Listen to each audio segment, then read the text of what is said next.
Bienvenidos a Texto y Teología. Les habla Eduardo Flores. Aquí en el canal hablamos un poco de todo, principalmente orientado hacia el texto del Nuevo Testamento. Pero como todos los principios, vamos a comenzar alineando nuestras mentes con la palabra de Dios. Espero que este video de hoy, en el cual vamos a hablar de cómo ser feliz, sea de mucha edificación para todos ustedes. Así que acompáñenme. ¿Cómo, cómo ser feliz? Y bueno, antes de entrar con algunos versos que les quiero compartir, quisiera contarles una situación interesante que me ocurrió hace algunos años. Yo quería trabajar dando clases en una universidad. Y bueno, dentro del proceso pues para ver si uno tenía las competencias para dar clases y todo eso, nos reunieron a todos los aspirantes en un cuarto y yo tenía más o menos como 40 años aproximadamente. Y entonces nos pusieron una hoja de papel y nos dijeron, apunte ahí la misión en su vida. Y bueno, como yo había sido capacitado en la iglesia de que había una diferencia entre visión y misión, para los que no crean, sí hay una diferencia.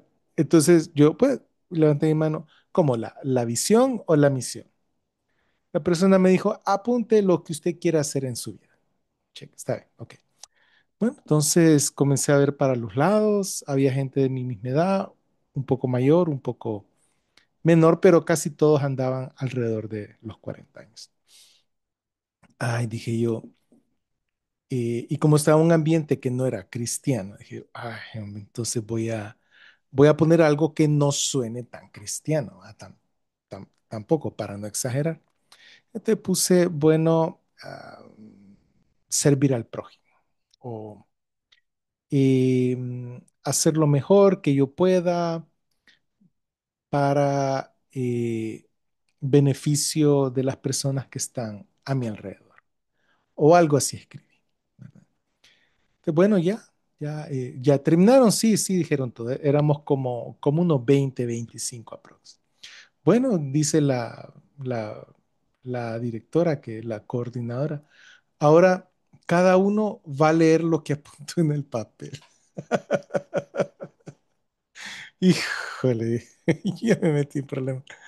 Entonces comenzó el primero y dijo, bueno, yo lo que quiero en mi vida es ser feliz. "Ah, está bien, lo hable. De ahí pasó el segundo y dijo, sí, bueno, yo lo que quiero en mi vida es realizarme y llegar a ser una persona satisfecha y feliz. Y sin mentirles, todos los demás habían puesto llegar a ser felices en la vida. Y bueno, cuando me tocó a mí, pues yo pues era la oveja negra, no, dije, bueno, yo lo que quiero es servir al prójimo. Y, y esto me dio a reflexionar en el sentido de que, bueno, eh, uno que es creyente, uno que conoce el amor de Dios, su misericordia, su gracia para con la vida de uno, y uno que tiene la seguridad que al morir se va a ir al cielo por la sangre de Cristo, no por mis obras, sino por la fe, uno ya tiene todo resuelto acá.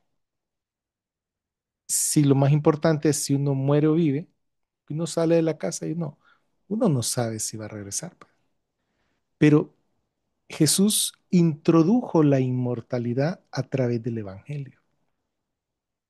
Entonces, sí, hoy en día podemos tener la plena certeza y seguridad que al morir vamos a ir al cielo, pero no porque seamos buenas personas, sino porque Jesús murió por mí en la cruz y yo he recibido el regalo de la vida eterna.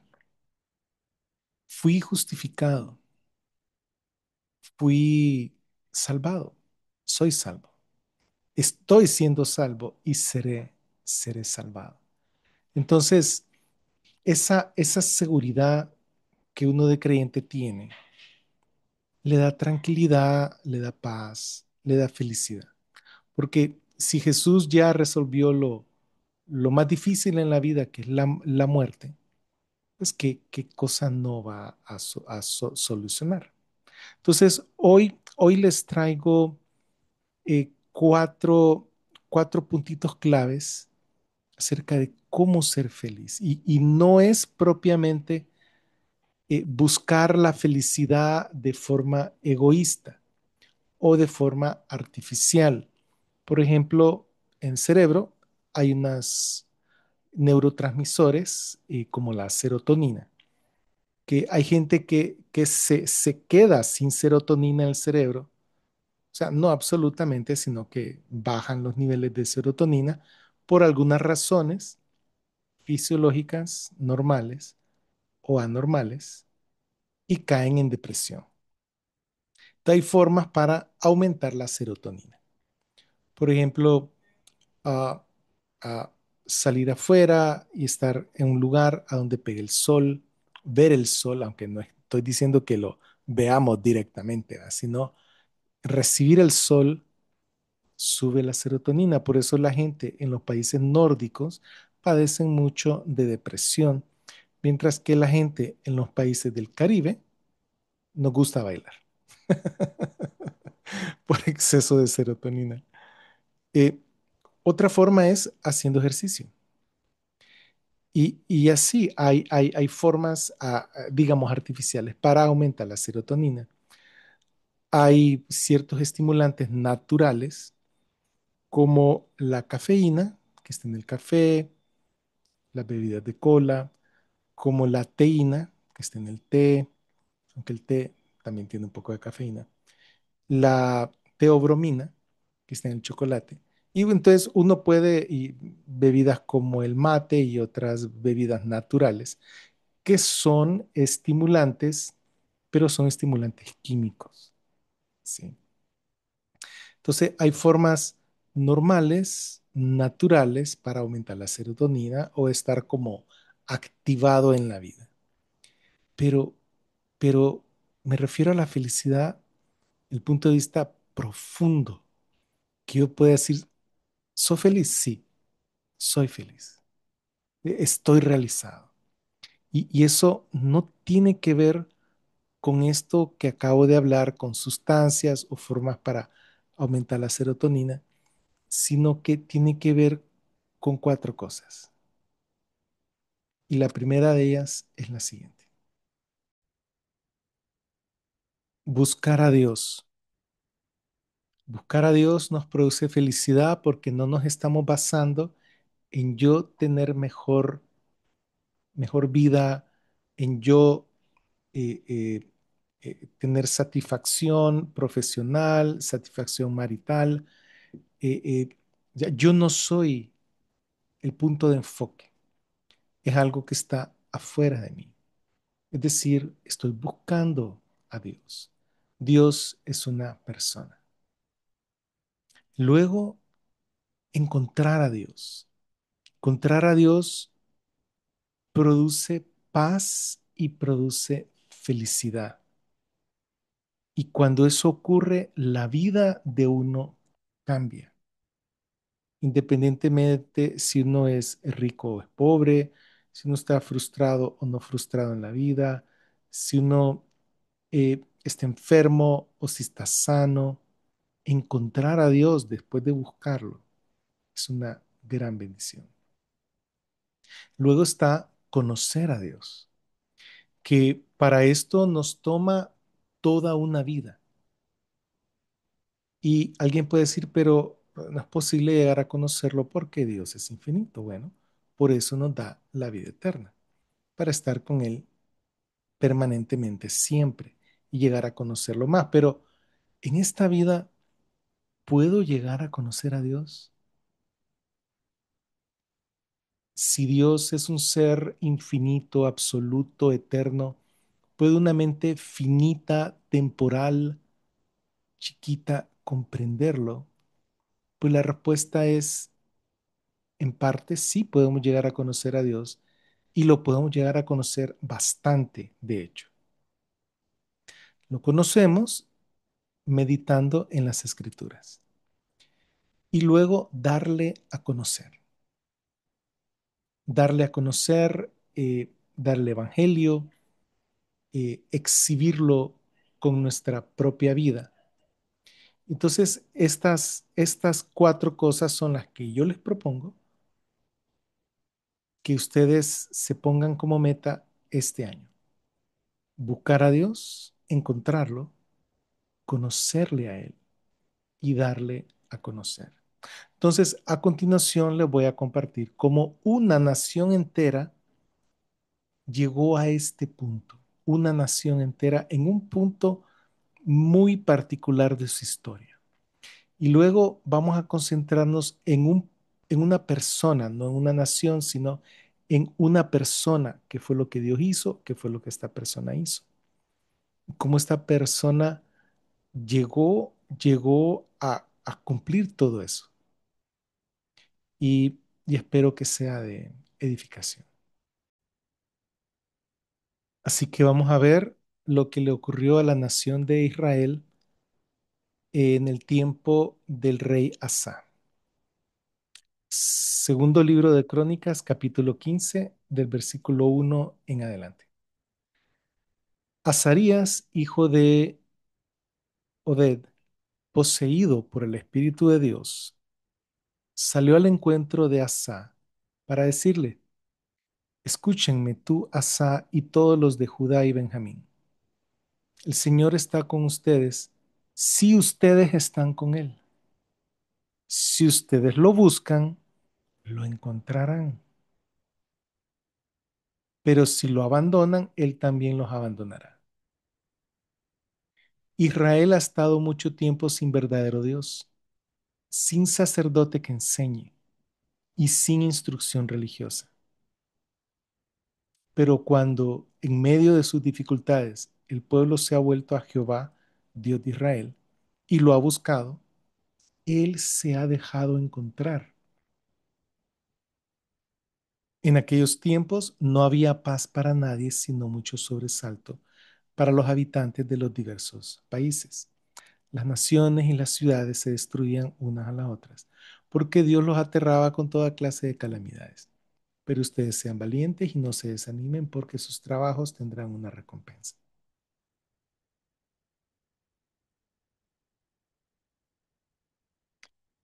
Versículo 8 en adelante. Cuando Asa oyó este mensaje del profeta, se armó de valor y eliminó los repugnantes ídolos de todo el territorio de Judá y Benjamín y de las ciudades que había conquistado en la montaña de Efraín. Y reparó el altar de Jehová que estaba frente al vestíbulo del templo de Jehová. Después reunió a todo Judá y Benjamín, más los forasteros que había con ellos, procedentes de Efraín, Manasés y Simeón, pues muchos de los de Israel se habían pasado al lado de Asa, al ver que Jehová su Dios estaba con él.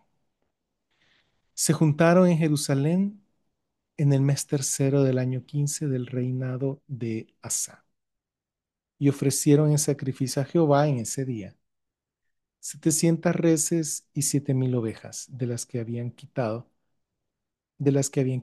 a los enemigos. Luego se comprometieron solemnemente a buscar de todo corazón a Jehová, el Dios de sus antepasados. Y prometieron que cualquiera que no quisiera buscar a Jehová, Dios de Israel, fuera mayor o menor, hombre o mujer, sería condenado a muerte. Hicieron el juramento a Jehová en alta voz, con gritos de alegría y al son de voces, perdón, de trompetas y cuernos. Todo Judá se alegró por el juramento que habían hecho, pues juraron de todo corazón y con toda su voluntad habían buscado a Jehová. Y él se había dejado encontrar de ellos y les había concedido paz con todos sus vecinos. Y esto es algo que, que ocurrió, en efecto, ocurrió con una nación en un punto en particular. Todos se pusieron de acuerdo en buscar a Jehová y, ¿qué dice? Lo encontraron. ¡Wow! Que eso es maravilloso. Imagínate que todos los de tu país se pusieran de acuerdo, tanto los políticos, los comerciantes, los banqueros, los empleados, los agricultores, los campesinos, los médicos, los pacientes, los abogados, o sea, todo el mundo, clase alta, media y baja, gobernantes y pueblo, que se pongan de acuerdo para buscar al Dios de la Biblia. ¿Ustedes creen que lo encontrarían? Claro, claro que sí, claro, claro. Ellos, o sea, esta actitud no estuvo siempre en el pueblo de Israel. De hecho, ahí mismo el profeta y, pues en Crónicas dice que ellos estaban acostumbrados a la idolatría, que no había ni siquiera instrucción religiosa ni nada de eso. Entonces fue una reforma. Ahora, podemos cambiar el país de nosotros y no es por política, es dando el evangelio, dando buen testimonio, siendo edificantes, haciendo discípulos de Jesucristo. De tal forma que cuando más de un tercio y más de la mitad de la población sea realmente cristiana, esto se va a ver, o que creyente, esto se va a ver reflejado en todos lados, en los dueños de los bancos, en los políticos, en los gobernantes, en los diputados, en los jueces, en los senadores, en el pueblo común, en los comerciantes, en la gente que compra, en la gente que vende, todo eso se va a ver reflejado los valores cristianos y entonces el país va a cambiar. Antes que eso ocurra, el cambio no puede venir ni por cosas que tienen que ver con política, cosas que tienen que ver con militares, cosas que tienen que ver con promoción, con principios no cristianos o anticristianos, directamente anticristianos. No funciona, no funciona porque el ser humano es pecador, somos pecadores y tenemos la tendencia de hacer lo malo, todos nosotros. Por eso, la sociedad, si la sociedad es la suma de todos los individuos, pues una sociedad mala, ¿sí? Hay delincuencia, hay ladronismo, hay hurtos, hay secuestros, asesinatos, de todo tipo de cosas. ¿Por qué? Porque somos así. Entonces, la sociedad cambia cuando el individuo cambia. El individuo no puede cambiarse a sí mismo. Hay algunas situaciones psicológicas traumáticas que cuando le ocurren a la gente cambia. Hay ciertas cosas como si lo hago me va a ir mal. Hay gente que cambia por eso mismo, ¿sí? Gente que deja de fumar o gente que deja de delinquir, ¿verdad?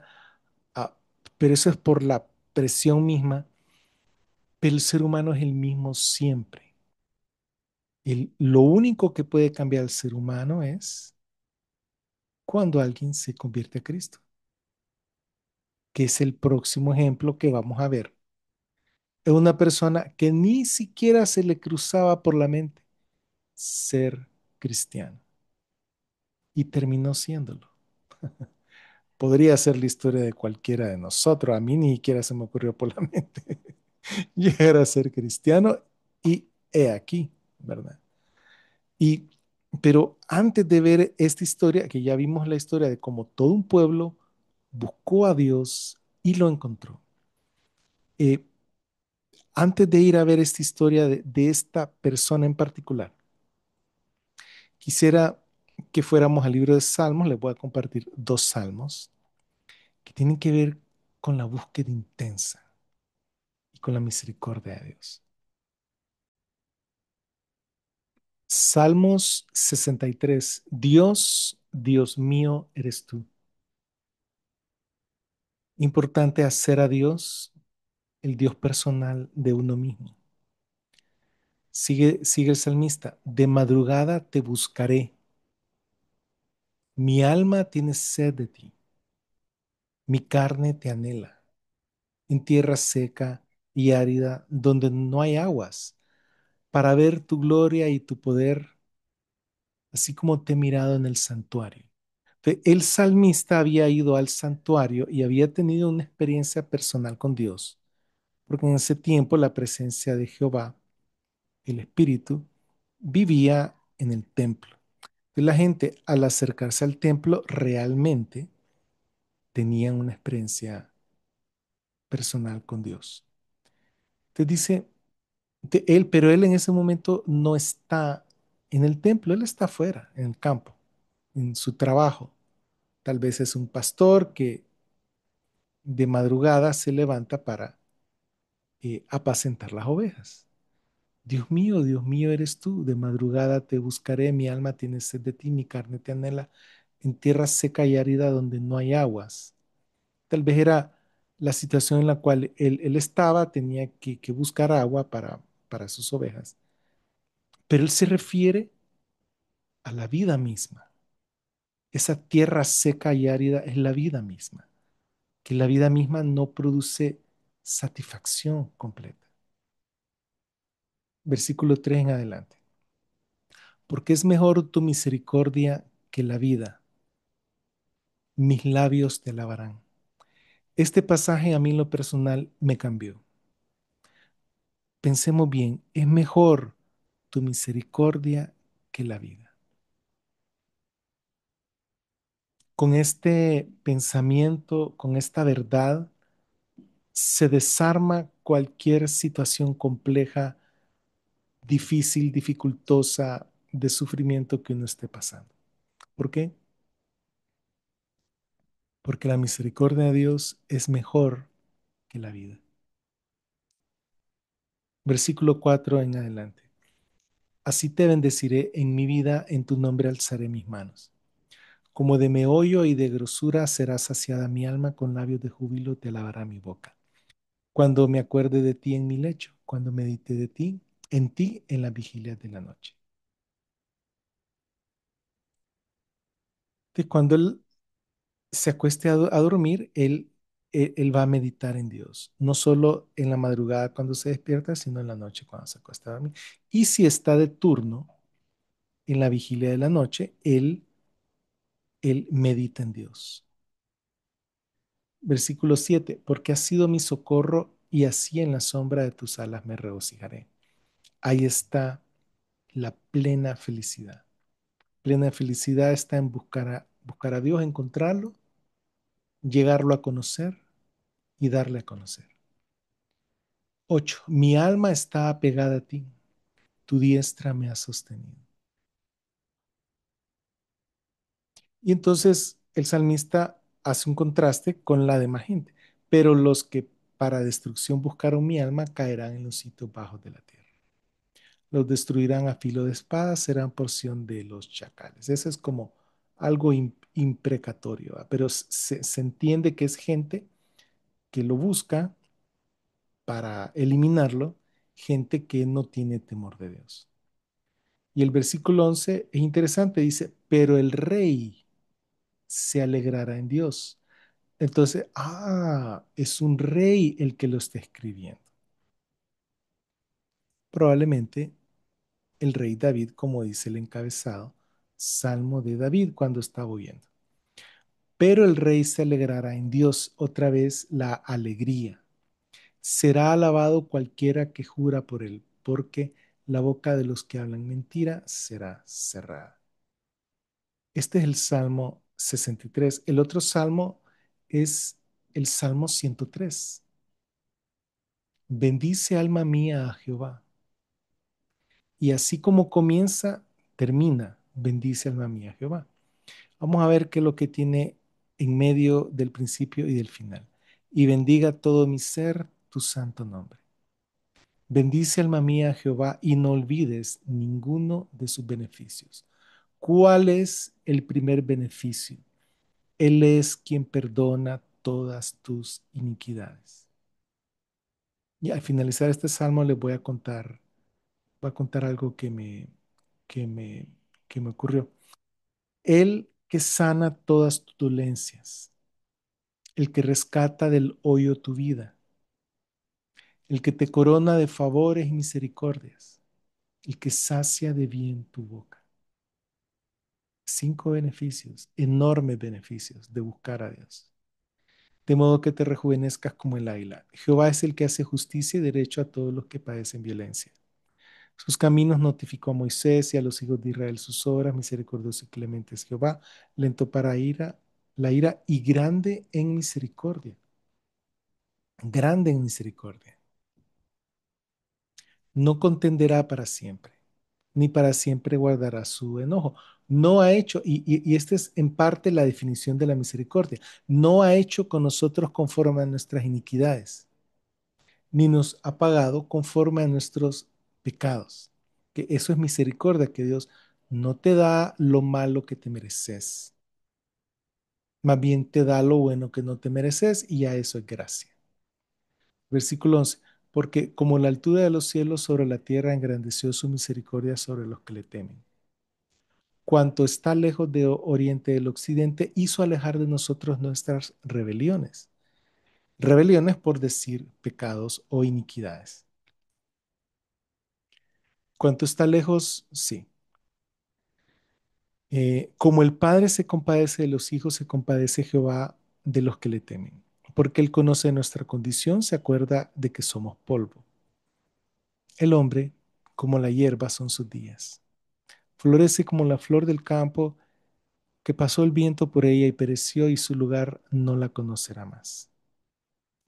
Más, o sea, hay un contraste, más la misericordia de Jehová es desde la eternidad y hasta la eternidad sobre los que le temen, y su justicia sobre los hijos de los hombres, sobre los que guardan su pacto y los que guardan, se acuerdan de su mandamiento para ponerlos por obra. Jehová estableció en los cielos su trono y su reino domina sobre todos. Bendecid a Jehová, vosotros sus ángeles, poderosos en fortaleza, que ejecutáis su palabra, obedeciendo a la voz de su precepto. Bendecid a Jehová, vosotros todos sus ejércitos, ministros suyos que hacéis su voluntad. Bendecid a Jehová, vosotras todas sus obras, en todos los lugares de su señorío. Bendigue, bendice alma mía a Jehová.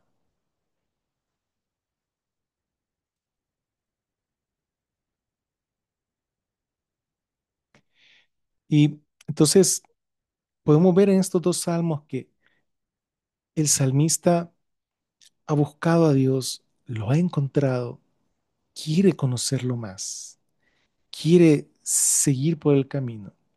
Y si ustedes se fijaron, el primero de los beneficios que es mencionado es el perdón de los pecados. Y recuerdo una vez estaba hablando con una maestra y eh, pentecostal, pero por su forma de ser, yo no sentía que ella había recibido a Cristo en su corazón. Ocurre, ocurre. Hay gente que está en las iglesias que todavía no ha confiado en Cristo, porque no tiene la claridad. Entonces, yo, no sé, me vi guiado por el Espíritu para darle a entender que antes de ser sanado físicamente, que lo más importante era ser perdonado todos nuestros pecados. Eso fue lo que yo sentí, que el Espíritu Santo me guió. Entonces comencé a decirle, mira, ¿te recordás cuando Jesús sanó al paralítico? Sí, sí, sí, sí, me dijo ella. ¿Te recordás qué le dijo antes? Entonces solo me quedo viendo. Le dijo, tus pecados son perdonados. Entonces, la gente que estaba ahí, los fariseos se quejaron, hey, solo Dios perdona los pecados. Este hombre está blasfemando. Entonces, Jesús dijo, bueno, para que vean que el Hijo del Hombre tiene autoridad para perdonar pecados, eh, levántate y anda. Entonces sanó al paralítico. El paralítico se levantó, tomó su camilla y salió caminando. Para que vean que el Hijo del Hombre tiene potestad de perdonar pecados. Antes de sanarlo, que estar paralítico, no sé si paralítico de la cintura para abajo o cuadripléjico, es decir, solo puedes mover los ojos, no puedes mover los dos brazos ni las dos piernas. Pero era una situación extrema, tal vez un accidente o alguna enfermedad. Y sus amigos quitaron las tejas del techo a donde estaba Jesús, lo bajaron en una camilla, lo pusieron ahí. Lo lógico era que Jesús lo sanara de inmediato de su parálisis. Pero Jesús lo que le dijo es, tus pecados son perdonados de primero. Y ese es el primero de los beneficios que aparece en el Salmo 103. El que perdona todas nuestras iniquidades. Y después dice, el que sana todas nuestras dolencias. Definitivamente, Dios sana. Y hay sanidad divina. Yo he sido eh, receptor de la sanidad divina. Pero, pero el énfasis no está en esta vida, sino en que Jesús me da vida eterna a través del perdón de mis pecados. Y ahora vamos a hablar de lo que le pasó a un hombre que no tenía idea de ser cristiano. Vamos a ver varios pasajes. Espero que esto no esté siendo demasiado largo. No sé cuánto tiempo llevo, pero les voy a hablar de la vida del apóstol Pablo. Y su testimonio aparece, es decir, cómo fue que él llegó a conocer a Cristo. Aparece 3 veces en el libro de Hechos.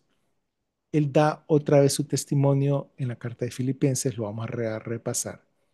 Y vamos a ver el cambio profundo que tuvo este hombre cuando buscando a Dios por sus propios medios, lo encontró de una forma inesperada y se propuso conocerle y darle a conocer. Así que acompáñenme. Entonces dice Pablo en Hechos 22, yo perseguí este camino hasta la muerte, atando y entregando a prisiones tanto a hombres como a mujeres, como también el sumo sacerdote me es testigo y todo el consejo de ancianos. Incluso obtuve de ellos cartas para los hermanos en Damasco, con el fin de traer atados a Jerusalén también a todos los que estaban ahí para que fueran castigados. Y aconteció que mientras iba y me acercaba a Damasco cerca del mediodía, de repente vi una luz intensa del cielo que brilló alrededor de mí. Así que caí al suelo y oí una voz que me decía, Saulo, Saulo, ¿por qué me persigues? Y yo respondí, ¿quién eres, Señor? Y me dijo, yo soy Jesús, el Nazareno, a quien tú persigues. Y los que estaban conmigo a la verdad vieron la luz, pero y tuvieron miedo, pero no comprendieron la voz de aquel que me hablaba. Así que le dije, ¿qué haré, Señor? Y el Señor me dijo, levántate y ve a Damasco, y ahí se te informará de todo lo que se te ha asignado hacer. Y como no podía ver nada por el resplandor de aquella luz, entré a Damasco siendo llevado de la mano por los que estaban conmigo. Luego un tal Ananías, varón devoto según la ley, que tenía buen testimonio de todos los judíos que vivían en Damasco, vino a mí y parándose a mi lado dijo, hermano Saulo, recibe tu vista. Y en ese mismo momento alcé mi mirada para verlo. Y luego él dijo, Dios, el Dios de nuestros padres, te ha escogido para que conozcas su voluntad y para que veas al justo y para que escuches las palabras de su boca, porque serás testigo suyo ante todos los hombres de las cosas que has visto y oído. Y ahora, ¿por qué titubeas? Levántate, bautízate y lava tus pecados, invocando el nombre del Señor. Ahora, eh, a- o sea, Jesús agarró desprevenido a Pablo, ¿verdad? Y la conversión de Pablo es uno de los hitos en la historia del cristianismo, probablemente el segundo hito después de la resurrección de Cristo. Jesucristo resucitó de los muertos, fue visto, él dio evidencias indubitables de que no había duda de que él estaba resucitado en cuerpo. Y, y esto, y eso es el fundamento del cristianismo. ¿Sí? Sin resurrección de Cristo no hay cristianismo. Ahora, con resurrección ocurre lo que ocurre en las personas que confían en Cristo y su vida cambia porque nacen de nuevo. Ahora, el segundo hito en la historia del cristianismo es la conversión de Pablo. Aquí Ananías le dice, el Dios de nuestros padres, él se está identificando de judío a judío, te ha escogido, así como Dios escogió a Moisés, a Jeremías, aunque estos se le opusieron, al final terminaron haciendo lo que Dios les había determinado hacer. Te ha escogido y le dice, para que conozcas su voluntad. Esto se refiere a Dios el Padre, porque hay que hacer la voluntad del Padre. Y dice Ananías, y para que veas al justo. Esto se refiere a Dios el Hijo, a Jesucristo, porque Dios es invisible, pero Jesús es la imagen del Dios invisible. Y para que escuches las palabras de su boca.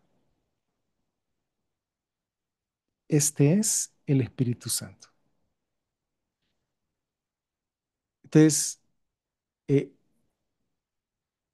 desde el principio, Pablo está recibiendo un propósito, pero no solo un propósito, sino también una teología. Y parte del propósito es porque serás testigo suyo ante todos los hombres de las cosas que has visto y oído. Ahora vamos a irnos a Primera Timoteo ya al final de su vida. Bueno, Segunda Timoteo al final de su vida, pero aquí Pablo le escribe a Timoteo diciendo, Primera Timoteo capítulo 1, y le doy gracias al que me fortaleció, a Cristo Jesús nuestro Señor, porque me tuvo por fiel poniéndome en un ministerio a mí que antes fui blasfemo y perseguidor y arrogante, pero se me mostró misericordia porque siendo ignorante lo hice en incredulidad. Y la gracia de nuestro Señor fue más que sobreabundante con la fe y el amor que están en Cristo Jesús. Esta palabra es fiel y digna de total aprobación. Cristo Jesús vino al mundo a salvar a los pecadores, de los cuales yo soy el primero. Pero debido a esto se me mostró misericordia, para que Jesucristo demostrara en mí, el primero, toda su paciencia como ejemplo para aquellos que habrían de creer en Él para vida eterna. Y al Rey eterno, inmortal, invisible, al único sabio Dios, sea el honor y la gloria por los siglos de los siglos. Amén. Entonces aquí Pablo hace mención de su pasado, que fue blasfemo, perseguidor y arrogante. Pero a pesar de eso recibió misericordia como ejemplo para aquellos que habían de creer en él para vida eterna. Ven cómo la salvación solo es por creer. Cristo Jesús, dice el versículo 15, vino al mundo para salvar a los pecadores, de los cuales yo soy el primero. Y entonces Pablo se está humillando delante de Dios. Y así como él ha recibido gracia y misericordia en su vida, y ahí dice, más que sobreabundante, en esa cantidad, a, esa, a ese nivel, a esa intensidad, es el amor de Dios para con cada uno de nosotros. Busquemos a Dios, lo vamos a encontrar. El que busca encuentra, dice Jesús. Al que toca se le abre y el que pide recibe. Entonces, es importante ser un vaso de misericordia, es decir, ser un vaso que está vacío, como somos todos nosotros, pero que recibimos el amor de Dios, al punto que sobreabunda y cuando ese amor llega al tope del vaso y se comienza a rebalsar, comenzamos a dar a conocer a aquel que murió por nosotros. Y vamos ahora a 1 Corintios capítulo 9, que ya Pablo con propósito, y lo pueden leer, se los dejo, se los comparto del capítulo 1 Corintios 9 del 19 al 27. En el versículo 24 dice, ¿acaso no saben que en el estadio de carreras todos los concursantes corren, pero solo uno se lleva el premio? Corran de esa manera para que ganen. Entonces hay que correr la carrera. No se refiere a la salvación, se refiere a una vida de servicio a Cristo, a una vida con propósito. Hay quienes confunden estos pasajes de 1 Corintios 9 de que se pierde la salvación y que tengo que no ser descalificado. No, se refiere a ser descalificado para el ministerio, porque ese es el contexto. Ahora, esta parte de Filipenses capítulo 3 sí, aquí lo vamos a leer todo, para que veamos el asunto de conocerle, del versículo 4b en adelante. Si alguna otra persona piensa que tiene fundamento para confiar en la carne, yo más, circuncidado al octavo día, de la nación de Israel, de la tribu de Benjamín, hebreo de hebreos. Respecto a la ley, fariseo. Respecto al celo, perseguidor de la iglesia. Con respecto a la justicia que está en la ley, intachable. Sin embargo, todo lo que para mí era ganancia lo he considerado como pérdida a causa del Cristo. Así es. De hecho, considero que todas las cosas son pérdida ante lo sublime, el conocimiento de Cristo Jesús, mi Señor, por quien perdí todas las cosas y las tengo por basura, a fin de ganar a Cristo y ser hallado en Él, no teniendo como mi propia justicia la que proviene de la ley, sino la que es mediante la fe en Cristo, la justicia que proviene de Dios basada en esa fe, para poder conocerle a Él y el poder de su resurrección y la participación en su sufrimiento, llegando a ser como Él en su muerte. Y luego, de alguna manera, alcanzar la resurrección de los muertos. No que ya lo haya obtenido o que ya haya sido perfeccionado, sino que sigo adelante para ver si logro alcanzar aquello para lo cual fui también alcanzado por Cristo Jesús. Hermanos, yo mismo no considero haberlo alcanzado ya, pero una cosa hago, olvidando lo que queda atrás y extendiéndome hacia lo que está adelante, sigo adelante hacia la meta por el premio, el supremo llamamiento de Dios en Cristo Jesús. Así que aquellos entre nosotros que son maduros deben tener esta mentalidad. Pero si en algún momento piensan diferente, Dios les revelará eso también. Y pueden seguirlo leyendo, yo les sugiero que lo lean hasta el versículo 21. Pero regresando aquí al versículo 8 del capítulo 3, dice, así es, de hecho considero que todas las cosas son pérdida ante lo sublime. ¿Qué es lo sublime? El conocimiento de Cristo Jesús. Y el versículo 10, para poder conocerle a Él. Y si se fijan bien, menciona la fe y excluye las obras. La justicia, dice el versículo 9, al final, la justicia que proviene de Dios basada en esa fe.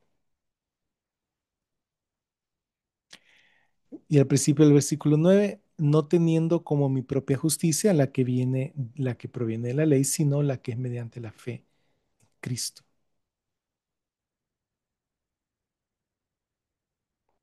Buscar a Dios, encontrar a Dios, conocer a Dios y darle a conocer.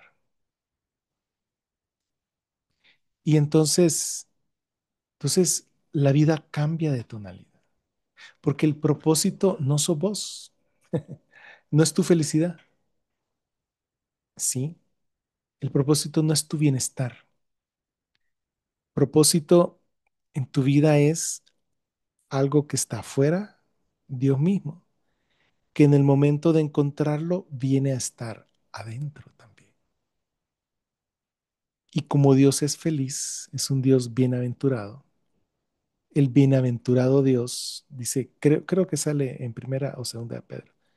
El bienaventurado Dios, Dios es feliz todo el tiempo. Él al venir y morar en mí, el Espíritu Santo, Dios el Padre mora en nosotros, igual Jesús mora en nosotros, la Trinidad. Al venir y morar en mí, pues soy feliz porque Él es feliz. Y si peco, lo entristezco y me pongo triste. Pero una tristeza que no conduce a muerte, conduce al arrepentimiento. Entonces, somos salvos por fe, no por obras de justicia ni por obras de la ley. Aunque creamos ser intachables en nuestra forma de conducta, eso no es lo que nos salva. Lo que nos salva es la muerte de Cristo en la cruz para perdonar nuestros pecados y su resurrección al tercer día. Eso es lo que nos salva, la fe en Jesús, nada más. Una vez que buscamos a Dios y lo encontramos, qué alegría. Pero hay que seguirlo conociendo cada vez más, porque eso es lo sublime,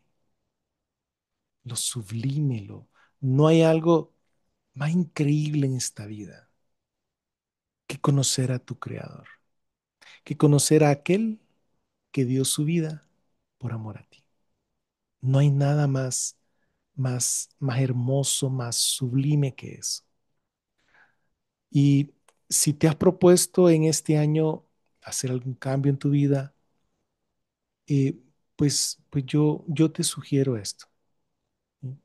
Buscar a Dios cada vez más, encontrarlo, disfrutarlo, llegarlo a conocer cada vez más. Para esto tienes que leer las escrituras y meditar, no solo leer, meditar en lo que estás leyendo, meditar durante el día